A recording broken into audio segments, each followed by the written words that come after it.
Hello friends, गुरु IAS online classes के इस platform पर आप सभी का स्वागत है और मैं इस वीडियो में आपको पढ़ाने वाला हूं भारतीय संविधान के भाग।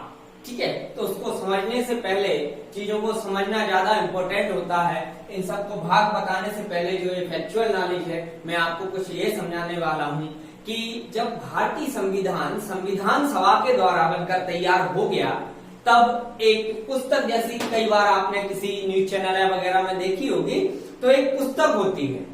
ठीक है, तो उस पुस्तक में जो जो अलग अलग प्रकार के प्रावधान है, जैसे नागरिकता हो गई, मौलिक अधिकार हो गया, नीति निर्देशक तत्व हो गए, संघ के कार्य हो गए, राष्ट्रपति हो गए, राज्य के कार्य हो गए, न्यायपालिका हो गई, इस सबको एक अलग अलग भाग में रख दिया गया, उसका डिवाइडेशन कर दिया गया है। इस प्रकार से भारतीय संविधान में कुल कितने भाग हैं? अगर बात करूं मैं भारतीय संविधान में कुल कितने भाग हैं, तो भारतीय संविधान में कुल कितने भाग हैं?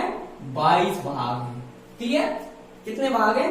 22 भाग हैं। और जैसे सबसे पहला जो भाग होता है, मैंने यहाँ लिखा है भारतीय संविधान का भाग 1। तो भारतीय संविधान के भाग 1 में क्या रखा गया है, इसके बाद मैं एक यहाँ से लाइन खींच देता हूँ और इसके बाद यहाँ लिखेंगे उसमें कौन सा विषय है, कौन सा विषय रखा गया है। जैसे भाग 1 में क्या रखा गया? संघ और उसके राज्य क्षेत्र। क्या रखा गया है? संघ और उसके राज्य क्षेत्र। ठीक है, उसकी डिटेल इंफॉर्मेशन भाग 1 में रखी गई है। और दूसरी बात, जब ये इंफॉर्मेशन जो रखी गई है वह किस अनुच्छेद से किस अनुच्छेद तक रखी गई है, तो यह रखी गई है अनुच्छेद नंबर 1 से, यह रखी गई है अनुच्छेद नंबर 1 से अनुच्छेद नंबर 4 तक। मतलब इंग्लिश में अनुच्छेद को क्या बोलते हैं? आर्टिकल। आर्टिकल नंबर 1 से ये है आर्टिकल नंबर 4 तक। ठीक है, अर्थात आर्टिकल नंबर 1 से 4 तक क्या रखा गया है? भाग 1 है, उसमें क्या दिया गया है? संघ। अर्थात संघ का अर्थ होता है, मैं आपको बाद में डिटेल में समझाऊंगा, अभी आप समझ लीजिए देश, भारत देश पूरा। संघ और उसके राज्य क्षेत्र के बारे में इंपॉर्टेंट है। अब बात दूसरी समझने की ये है कि जब भाग 2 इसके बाद आएगा, इस भाग 2 में नागरिकता दी हुई है, भाग 2 में नागरिकता दी हुई है, तो ये तो क्लियर है कि भाग दूसरा है, उसमें नागरिकता दी हुई है। इसका जो आर्टिकल शुरू होगा वो 1 से चालू नहीं होगा।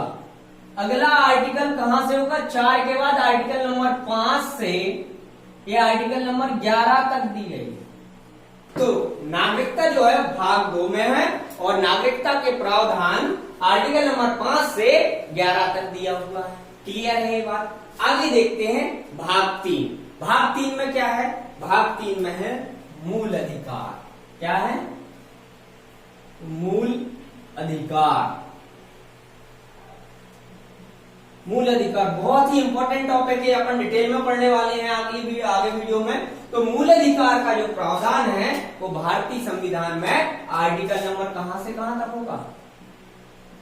आर्टिकल नंबर 12 से 35 तक है। मूल अधिकार कहां से कहां तक है? 12 से 35 तक है। अगली अगर बात करते हैं भाग 4 की, तो भाग 4 में क्या है? नीति निर्देशक तत्व। नीति निर्देशक तत्व, डायरेक्टिव प्रिंसिपल ऑफ स्टेट इन्हें कहा जाता है, नीति निर्देशक तत्वों को। और ये कहां से कहां तक है? ये आर्टिकल नंबर, ये 35 तक समाप्त हुआ है, तो ये आर्टिकल नंबर कहां से शुरू होगा? 36 से 51 तक। 36 से 51 तक किसका प्रावधान है? नीति निर्देशक तत्वों का प्रावधान है। भाग 4 के बाद इंपॉर्टेंट बात यह है कि हाँ, ये आप लोग तो एक इंपॉर्टेंट है, भाग 4 का भी है, जो मूल संविधान में नहीं था। जब संविधान संशोधन किया गया, 42वां संविधान संशोधन किया गया, तब इसको जोड़ा गया था।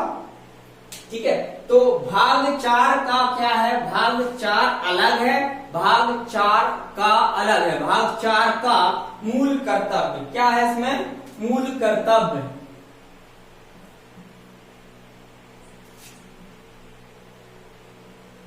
मूल कर्तव्य है और यह है आर्टिकल नंबर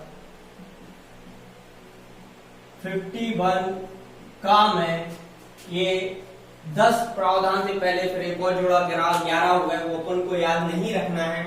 अगला आता है भाग 5, बहुत ही इंपॉर्टेंट है और ये बहुत ही बड़ा भाग है। इसमें प्रावधान दिया गया संघ का, संघ सरकार के बारे में प्रावधान दिया गया संघ का। और ये आर्टिकल नंबर कहां से शुरू होगा? ये आर्टिकल नंबर शुरू होगा आर्टिकल नंबर 52 से आर्टिकल नंबर 151 तक।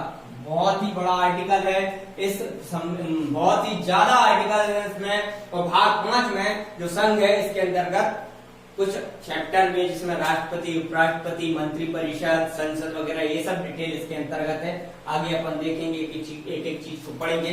नेक्स्ट जो टॉपिक है वो है भाग 6। भाग 6 में क्या है? राज्य, राज्यों के शासन के बारे में प्रावधान है। और आर्टिकल से आप बता ही सकते हैं कि आर्टिकल नंबर 152 से शुरू होगा और ये रहेगा 237 तक।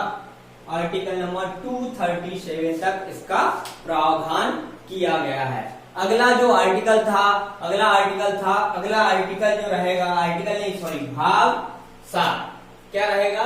अगला भाग 7 यह निरसित कर दिया गया है। निरसित मतलब इस भाग को हटा दिया गया है। भाग 7 को संविधान से हटा दिया गया है। अगर पूछा जाए तो कब? 7वें संविधान संशोधन के तहत इसे क्या कर दिया गया है? हटा दिया गया है। अगला भाग पढ़ते हैं, भाग 8। भाग 8 में संघ राज्य क्षेत्र, संघ राज्य क्षेत्र। संघ राज्य क्षेत्र मतलब यूनियन टेरिटरी, केंद्र शासित प्रदेश के नाम से भी हम जानते हैं, उन्हें कहते हैं संघ राज्य क्षेत्र, केंद्र शासित प्रदेश। ठीक है, इसका प्रावधान 239 से 242 तक है।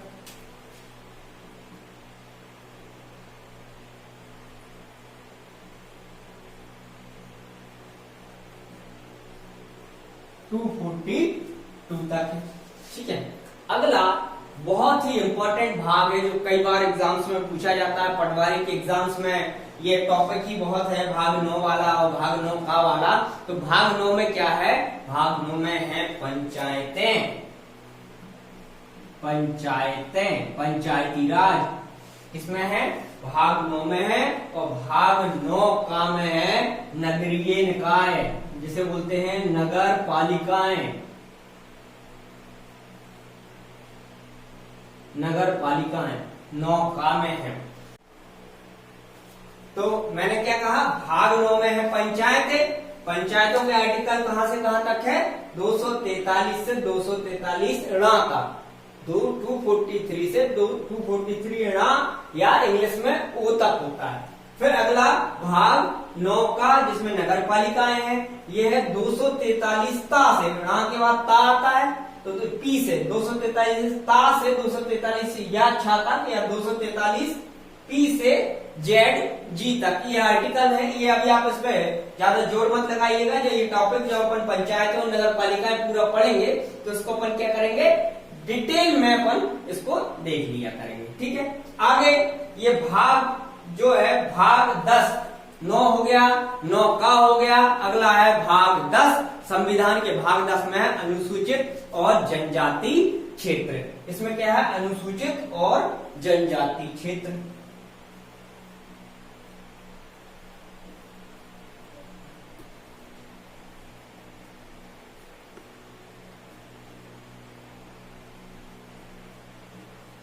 अनुसूचित और जनजाति, यहाँ बोर्ड पे मैं लिख नहीं रहा हूँ, नीचे लिख नहीं रहा। तो अनुसूचित और जनजाति जो क्षेत्र है वो 244 से 244 से तो भी आर्टिकल है उसमें ये रहेगा। ठीक है, तो अगला जो भाग होगा वो क्या होगा? भाग 11। भाग 11 में क्या दिया गया है? संविधान के संघ और राज्य क्षेत्रों के बीच संबंध।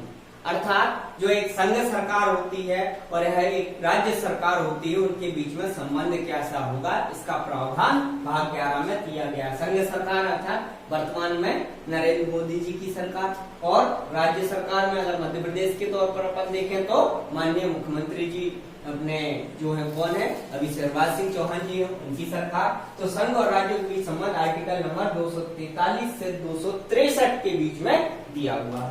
फिर भाग 12, 13, 14 ये इम्पोर्टेंट नहीं है, नहीं पूछे जाते हैं, ना के बराबर ये नहीं पूछे जाते, तो उसको मैंने यहाँ नहीं लिखा है। अगर आप लोग फिर भी अगर उसको पढ़ना चाहते हो कि भाग जो 12 है उसमें वित्त, संपत्ति, संविधान दिया गया है, भाग 13 है भारत के राज्य क्षेत्र के व्यापार और वाणिज्य के कुछ नियम दिए गए हैं, तो ये सारी चीजें हैं। भाग 14 में संघ और राज्यों के अधीन जो सेवाएं होती है उसका विवरण है, वो इम्पोर्टेंट नहीं है। अगर आपको लिखना है, पढ़ना है, तो मैंने जो बोल दिया उसे आप नोट डाउन कर लेना।